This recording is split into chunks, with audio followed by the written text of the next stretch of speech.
भारत में महाभारत काल और उसे पूर्व के काल में एक से बढ़कर एक धनुर्धर थे। एक ऐसा भी धनुर्धारी था जिसको लेकर स्वयं ऋषि भरद्वाज के पुत्र गुरु द्रोणाचार्य चिंतित हो गए थे। और एक ऐसा भी धनुर्धर था जो अपने एक ही बाण से अपने शत्रु सेनाओं के रथ को कई गज दूर फेंक देता था। महाभारत काल की बात करें तो उस काल में कई उच्च कोटि धनुर्धर थे, जैसे कि गांडीवधारी अर्जुन, पितामह भीष्म, महारथी कर्ण, गुरु द्रोणाचार्य और उनके पुत्र अश्वत्थामा। अश्वत्थामा को भी अर्जुन और कर्ण के समान योद्धा कहा गया है। अर्जुन और कर्ण के तरह ही उनके पास भी एक दिव्य धनुष था। तो क्या था उस दिव्य धनुष का नाम? तो नमस्कार दोस्तों, आप सभी को हमारे चैनल प्राचीन सनातन धर्म पर स्वागत है। वीडियो में आगे बढ़ने से पहले अगर आप महादेव के सच्चे भक्त हैं तो वीडियो को लाइक और कमेंट सेक्शन में हर हर महादेव अवश्य लिखना। सनातन धर्म में संपूर्ण धर्म, योग और विद्याओं की शुरुआत देवों के देव महादेव से ही हुआ था। भगवान शिव ही यह संसार का पहला धनुर्धर हैं। भगवान शिव ने पिनाक धनुष का संधान कर त्रिपुरासुर का वध किए थे। भगवान परशुराम, जो कि भगवान विष्णु के छठे अवतार हैं, वह महादेव के ही शिष्य हैं। और महाभारत काल में भगवान परशुराम ने 3 जनों को शिक्षा प्रदान किए थे। वह थे गंगा पुत्र भीष्म, महर्षि भरद्वाज पुत्र गुरु द्रोणाचार्य और सूर्यदेव के अंश से प्रकट हुए सूर्य पुत्र कर्ण। यह 3 महाभारत काल के सर्वश्रेष्ठ योद्धाओं में से एक थे।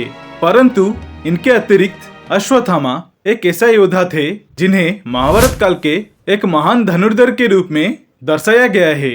अश्वत्थामा गुरु द्रोण तथा देवी कृपि के पुत्र थे। अश्वत्थामा निश्चित रूप से एक महान योद्धा थे, वास्तव में सबसे भयंकर योद्धाओं में से एक, जो निश्चित रूप से अर्जुन की शक्ति और कौशल से मेल खाता था।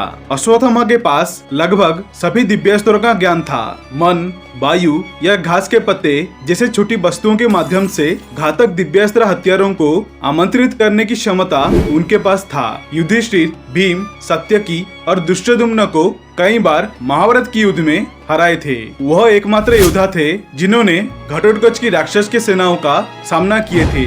जब पहली बार युद्ध के 14वें दिन कौरवों के सेनाओं पर आक्रमण हुआ था, उन्होंने घटोत्कच के पुत्र अंजन पर्वा का वध किए थे।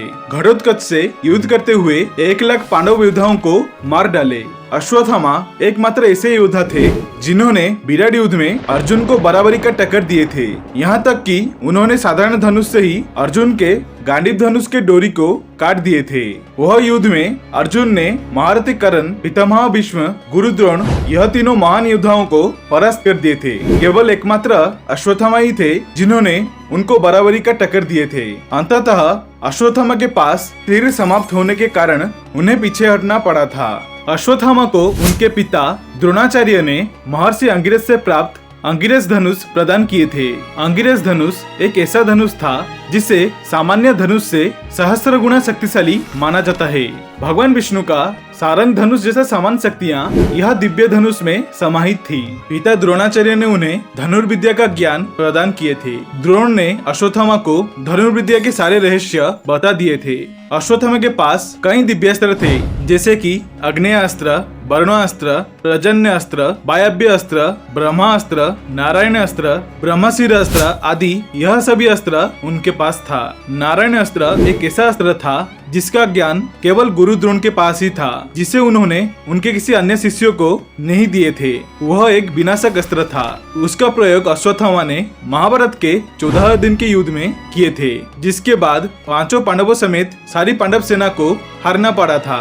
आशा करता हूँ आप सभी को ये वीडियो अच्छी लगी होगी, तो वीडियो को लाइक, शेयर एंड सब्सक्राइब अवश्य करना और कमेंट सेक्शन में जय श्री हरि विष्णु, ओम नमः शिवाय अवश्य लिखना। देखने के लिए धन्यवाद। जय बजरंगबली, जय सिया राम।